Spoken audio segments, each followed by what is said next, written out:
Bonjour et bienvenue sur ma chaîne dédiée à la culture française. Avant de commencer, n'hésitez pas à liker et à vous abonner en activant la petite cloche. Aujourd'hui, je vous propose une nouvelle de Guy de Maupassant, Jadis. Le château de style ancien est sur une colline boisée.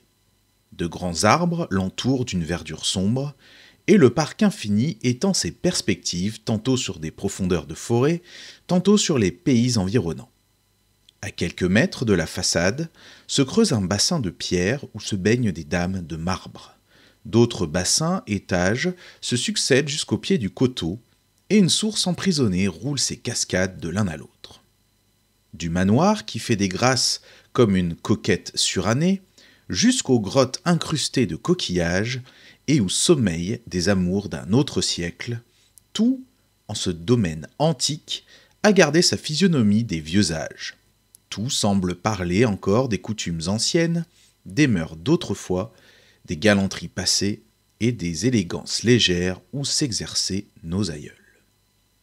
Dans un petit salon Louis XV, dont les murs sont couverts de bergers marivaudant avec des bergères, de belles dames à panier et de monsieur galant et frisé, une toute vieille femme qui semble morte aussitôt qu'elle ne remue plus, est presque couchée dans un grand fauteuil et laisse pendre de chaque côté ses mains osseuses de momie. Son regard voilé se perd au loin par la campagne, comme pour suivre à travers le parc des visions de sa jeunesse. Un souffle d'air, parfois, arrive par la fenêtre ouverte, apporte des senteurs d'herbe et des parfums de fleurs. Il fit voltiger ses cheveux blancs autour de son front ridé et les souvenirs vieux dans sa pensée. À ses côtés, sur un tabouret de tapisserie, une jeune fille aux longs cheveux blonds tressés sur le dos brode un ornement d'autel. Elle a des yeux rêveurs. Et, pendant que travaillent ses doigts agiles, on voit qu'elle songe. Mais l'aïeule a tourné la tête. « Berthe, dit-elle, lis-moi un peu les gazettes, afin que je sache encore quelquefois ce qui se passe en ce monde. » La jeune fille prit un journal et le parcourut du regard. « Il y a beaucoup de politique, grand-mère, faut-il passer ?»« Oui, oui, mignonne. N'y a-t-il pas d'histoire d'amour ? La galanterie est donc morte en France qu'on ne parle plus d'enlèvement ni d'aventure comme autrefois ?» La jeune fille chercha longtemps. « Voilà, dit-elle. C'est intitulé « Drame d'amour ». La vieille femme sourit dans ses rides. « Lis-moi cela, dit-elle. » Et Berthe commença. C'était une histoire de vitriol. Une femme, pour se venger d'une maîtresse de son mari, lui avait brûlé le visage et les yeux. Elle était sortie des assises acquittée, innocentée, aux applaudissements de la foule. L'aïeul s'agitait sur son siège et répétait. « C'est affreux, mais c'est affreux cela. Trouve-moi donc autre chose, mignonne. » Berthe chercha, et plus loin, toujours aux tribunaux, se mit à lire. Sombre drame. Une demoiselle de magasin, déjà mûre, s'était laissé choir entre les bras d'un jeune homme, puis, pour se venger de son amant, dont le cœur était volage, elle lui avait tiré un coup de revolver. Le malheureux resterait estropié. Les jurés, gens normaux, prenant parti pour l'amour illégitime de la meurtrière, l'avaient acquitté honorablement.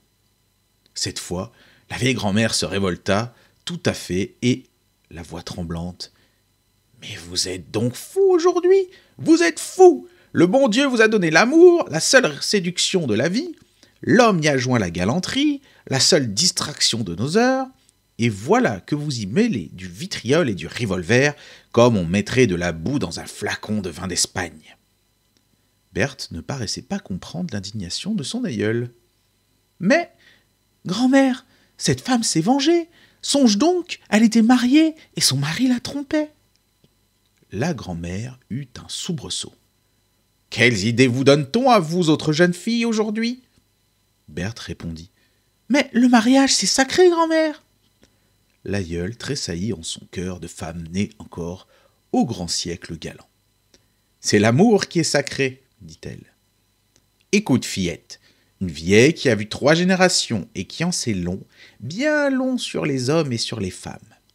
Le mariage et l'amour n'ont rien à voir ensemble.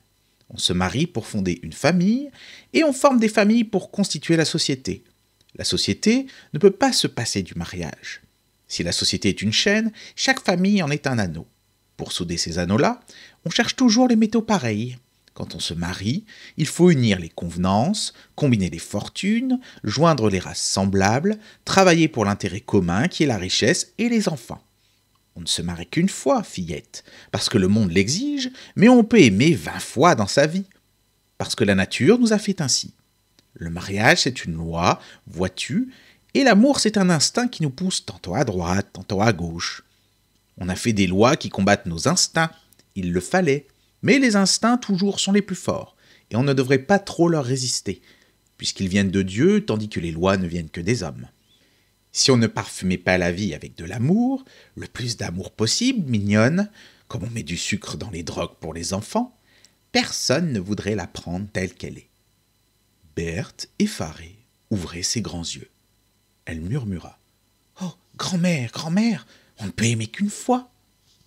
L'aïeul leva vers le ciel ses mains tremblantes, comme pour invoquer encore le dieu défunt des galanteries. Elle s'écria indignée. « Vous êtes devenus une race de vilains, une race du commun. Depuis la Révolution, le monde n'est plus reconnaissable. Vous avez mis des grands mots dans toutes les actions, les devoirs ennuyeux à tous les coins de l'existence. Vous croyez à l'égalité, à la passion éternelle. Des gens ont fait des vers pour vous dire qu'on mourait d'amour. De mon temps, on faisait des vers pour apprendre aux hommes à aimer toutes les femmes. Et nous, quand un gentilhomme nous plaisait, fillette, on lui envoyait un page. Et quand il nous venait au cœur un nouveau caprice, on avait vite fait de congédier le dernier amant, à moins qu'on ne les gardait tous les deux. » La vieille souriait d'un sourire pointu. Et dans son œil gris, une malice brillait. La malice spirituelle et sceptique de ces gens qui ne se croyaient point de la même patte que les autres et qui vivaient en maîtres pour qui ne sont point faibles des croyances communes. La jeune fille, toute pâle, balbutia. « Alors les femmes n'avaient pas d'honneur ?» La grand-mère cessa de sourire. Si elle avait gardé dans l'âme quelque chose de l'ironie de Voltaire, elle avait aussi un peu de la philosophie enflammée de Jean-Jacques. « Pas d'honneur, parce qu'on aimait, qu'on osait le dire, et même s'en vanter. Mais fillette, si une de nous, parmi les plus grandes dames de France, était demeurée sans amant, toute la cour en aurait ri. Celle qui voulait vivre autrement n'avait qu'à entrer au couvent. Et vous, vous imaginez peut-être que vos maris n'aimeront que vous dans toute leur vie. Comme si ça se pouvait vraiment. Je te dis, moi, que le mariage est une chose nécessaire pour que la société vive, mais qu'il n'est pas dans la nature de notre race. Entends-tu bien ? Il n'y a dans la vie qu'une bonne chose, c'est l'amour.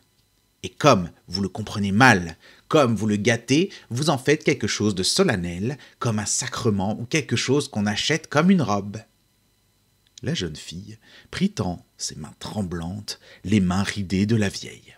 « Tais-toi, grand-mère, je t'en supplie !» Et à genoux, les larmes aux yeux, elle demandait au ciel une grande passion, une seule passion éternelle, selon le rêve des poètes modernes, tandis que l'aïeule, la baisant au front, toute pénétrée encore de cette charmante et saine raison dont les philosophes galants saupoudrèrent le XVIIIe siècle, murmurait. « Prends garde, pauvre mignonne, si tu crois à des folies pareilles, tu seras bien malheureuse. »